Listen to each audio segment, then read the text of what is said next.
जैसा कि सिमरन ने एक्सेप्ट किया था, जो पहली चीज रुक्मणी ने की वो थी अपनी खुद की ही आंटी की बात को कंफर्म करना। वो तुरंत हरियाणा गई और अपने कनेक्शंस का इस्तेमाल करके महिमा के पास चली गई। जैसे ही उसने महिमा से सारी बातें कंफर्म की, रुक्मणी तुरंत राजवंशी मेंशन चली गई और अपने पिता को कॉन्फ्रेंस करके उसने वो सब कुछ बताया जो कुछ उसे पता था।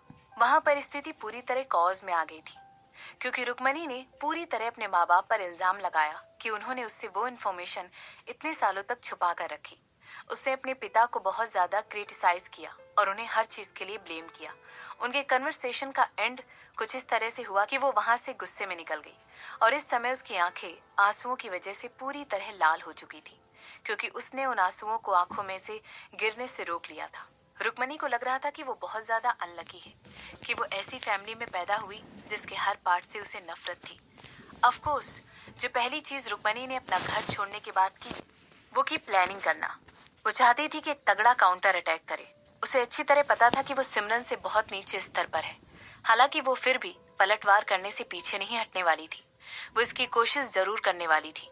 वो इस तरह बिना लड़े पीछे नहीं हटने वाली थी। इस समय जैसे ही रुक्मणी अपना घर छोड़कर गई, मिस्टर राजवंशी ने तुरंत अपनी पत्नी को कॉल करने की कोशिश की। इस बार उन्होंने एक सैटेलाइट फोन का इस्तेमाल किया जो उन्होंने अपने दोस्त से लिया था और मिलिट्री से था। इसकी वजह से वो अपनी पत्नी को डायरेक्ट कॉल कर पाए थे। जैसे ही उन्होंने जानकी को इन्फॉर्म किया कि उनकी बेटी रुक्मणी को सब कुछ ऑलरेडी पता चल चुका है। इसके बाद कॉल खत्म करने के बाद उन्होंने प्लान किया कि किस तरह पद्मनी को शांत करना है, और वो भी परमानेंटली रुक्मणी के अकॉर्डिंग। पद्मनी को शायद ऑलरेडी पता था कि उन लोगों ने इसके पहले उसके साथ क्या किया था, और कोई भी नॉर्मल इंसान तुरंत इस बात के लिए रिटेलिएट करता हुआ इस बात को सबके सामने मीडिया में एक्सपोज कर सकता था। क्या तुम्हें इस बात का यकीन है कि वो इस छोटे से होटल में होगी? मिस्टर राजवंशी ने दूसरे साइड पर एक आदमी से फोन पर कहा। पॉजिटिव?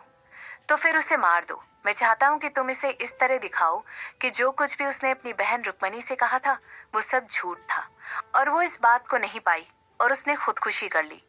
रुक्मणी ने उसे बहुत ठीक तरीके से डिलीट किया था, मगर फिर भी उसने अपनी खुद की बहन को ही पीठ में छुरा भोंक दिया, और ये उसे मारने के लिए काफी रहेगा। लेकिन उसे मारने से पहले उससे ये सब कुछ एक सुसाइड नोट में जरूर लिखवा लेना।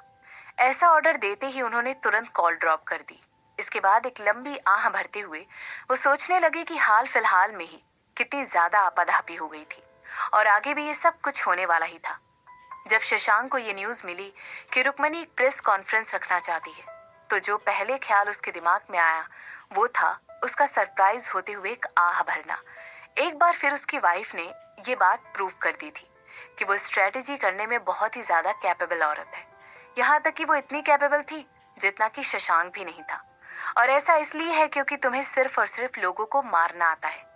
ऐसा कहते हुए मनमीत तुरंत उन दोनों की कन्वर्सेशन के बीच में कूद पड़ा। ऐसा लग रहा था मानो वो शशांक के ख्यालों को पढ़ने में सक्षम था।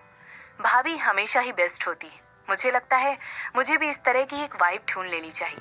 ऐसा कहते हुए शशांक धीरे से हंसा और कॉल एंड कर दी।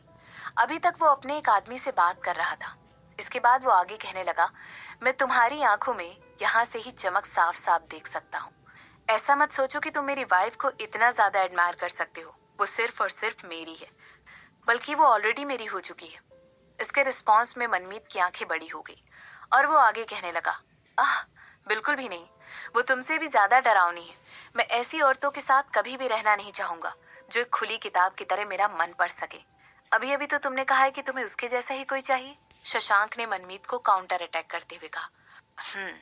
ऐसा कहते हुए मनमीत चिंता में आकर अपनी चिन पर स्क्रैच करने लगा और आगे कहने लगा, और आप जब मैं इसके बारे में सोचता हूँ, मुझे नहीं लगता है कि मैं ऐसे किसी भी इंसान से रोज बात करने की हिम्मत जुटा सकूंगा।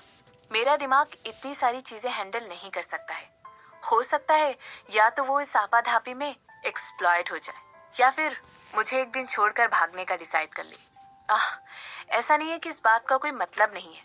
मेरी गुड लुक अभी भी मेरा नंबर 1 सेलिंग पॉइंट है।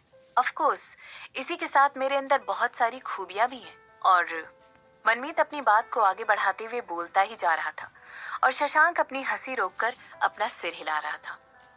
इसके बाद अपने फ्रेंड को बीच में ही टोकते हुए कहने लगा, पद्मनी कैसी है? जैसा कि एक्सपेक्टेड था, वो शैतान मिस्टर राजवंशी, उन्होंने किसी को उसे मारने के लिए भेजा है। मनमीत ने तुरंत कहा। इसके बाद वो आगे कहने लगा, ऑफ कोर्स ये मेरी एक्सपर्टीज है, मेरी खासियत। मैं तुम्हें कभी भी डिटेलिंग के साथ बोर नहीं कर सकता हूँ। मैंने ऑलरेडी इन सारी चीजों की जिम्मेदारी ले रखी है। ये एक्यूरेट नहीं है, हालांकि उसने ऑलरेडी जानकी का दिमाग पढ़ लिया था और ये पता लगा लिया था कि वो ये करने वाले हैं, क्योंकि उन्हें शायद और लेडी को पता था कि पद्मनी को सच्चाई का पता चल चुका है। वैसे भी जानकी का मेडिकल करियर उसके लिए बहुत ज्यादा इम्पोर्टेंट है और ये एक ऐसी बात है जिसे लेकर उसे बहुत ज्यादा प्राउड फील होता है। अगर पद्मनी ने उसके खिलाफ जाकर एक केस फाइल कर दिया तो जाहिर सी बात है वो अपना लाइसेंस और रेपुटेशन दोनों खो देगी। शशांक ने बड़े ही पेशेंट के साथ एक्सप्लेन करते हुए कहा। इस समय उसकी टोन बहुत ही कोमल थी और ऐसा लग रहा था मानो वो बच्चे से बात कर रहा हो। इसके बाद वो अपनी बात को आगे बढ़ाते हुए कहने लगा, इसके अलावा वो कभी नहीं चाहेगी कि उसकी अपनी बेटी उससे नफरत करे और वो किसी न किसी तरह बाहर आकर ये एक्सप्लेन करने की कोशिश जरूर करेगी कि उसने ऐसा डिसीजन क्यों लिया। ओह, तब क्या होगा अगर राजवंशी ने उसे कॉल ही नहीं किया? अगर वो इन सब के बारे में जानती ही नहीं होगी? मनमीत ने पूछा। उन्होंने पिछली रात ही उसे कॉल करके बता दिया था। एक्चुअली उसने 2 कॉल की थी, एक उस अनट्रेसेबल नंबर पर और दूसरी अपने आदमियों को। शशांक ने मनमीत की बात का जवाब देते हुए कहा। इसके रिस्पॉन्स में मनमीत ने सिर हिलाया और उसका बदन डर से कांपने लगा। ये कपल सिमरन और शशांक दोनों ही इतने ज्यादा कैपेबल थे कि किसी को भी डराने में सक्षम थे और मनमीत को भी उन दोनों से इस समय बहुत ज्यादा डर लग रहा था। इसके बाद उसने धीरे से सिर हिलाया और सोचा कि वो बहुत ज्यादा लकी है कि उसके इन दोनों के साथ ही अच्छे टर्म्स हैं। जैसा कि उन लोगों ने प्रिडिक्ट किया था, जानकी उदयपुर आने के रास्ते में ही थी। जैसे ही उसने अपने पति से पिछली रात वो न्यूज सुनी, खुद को घर वापस आने के लिए रोक नहीं पाई। आखिर वो अपनी ही बेटी को खुद से इतना ज्यादा नफरत कैसे करने दे सकती थी? वो सिर्फ और सिर्फ यही चाहती थी कि अपने साइड की स्टोरी अपनी बेटी को एक्सप्लेन कर सके। वो चाहती थी कि रुक्मणी को बताए कि कैसे उसे लगा था कि सिमरन की माँ उसके पिता की मिस्ट्रेस है और इन सब गलत फहमी की वजह से वो एक्सीडेंट हो गया था। उसे सारी चीजों को क्लियर करना बहुत जरूरी था और अपने इमोशंस के बारे में भी बताना जरूरी था। हंसकर उनकी बेटी की आती थी। इसके अलावा उन्हें यह भी बताना था कि किस तरह उस रात उन्होंने सिमरन को रोड क्रॉस करते हुए भी देखा था। सिमरन और उसकी माँ का चेहरा इतना ज्यादा मिलता जुलता था कि उन्हें तुरंत लगा कि हो सकता है सिमरन ही उनके पति की नाजायज औलाद है। यही वजह थी कि जिसकी वजह से उन्होंने एक्सीलरेटर पर पैर रखते हुए बड़ी ही तेजी के साथ सिमरन की तरफ गाड़ी बढ़ा दी थी। उस समय वो बहुत ज्यादा गुस्से में थी और उन्हें लग रहा था कि उनके हस्बैंड ने उन्हें धोखा दिया है। आखिर वो अपनी ही मिस्ट्रेस के साथ एक बच्चा कैसे कर सकते थे? जानकी उस रात बहुत ज्यादा गुस्से में थी और बहुत ज्यादा कंफ्यूज्ड भी थी। हॉस्पिटल में भी उन्होंने ये वजह बताई कि हेमंत की माँ की वजह से ही उन्होंने सिमरन की माँ को मारा था। वो चाहती थी कि वो उनकी जिंदगी से हमेशा हमेशा के लिए चली जाए। वो चाहती थी कि ऐसी औरतें जो हमेशा दूसरी औरतों का घर बर्बाद करने के लिए किसी के भी पति के बिस्तर में घुस सकती हैं, उन्हें मरना ही चाहिए और मरने के बाद भी नर्क में सड़ना चाहिए। वो चाहती थी कि उनकी बेटी वो सारी बातें समझे और उनके साइड की स्टोरी सुने, ताकि एटलीस्ट वो उनके साथ एम्पैथाइज कर सके। आखिरकार वो एक माँ थी और एक ऐसी औरत भी थी जो बहुत सारी इनसिक्योरिटीज से भरी हुई थी। वो अपने हस्बैंड को हद से ज्यादा प्यार करती थी और ये उनके लिए बिल्कुल नॉर्मल था, किसी भी और औरत की तरह कि वो जलन से भर जाए। जलन, यही वो वजह थी जिसकी वजह से 7 साल पहले जो कुछ भी उन्होंने किया था वो पूरी तरह जस्टिफाइड था। ये सिर्फ जलन थी और कुछ नहीं।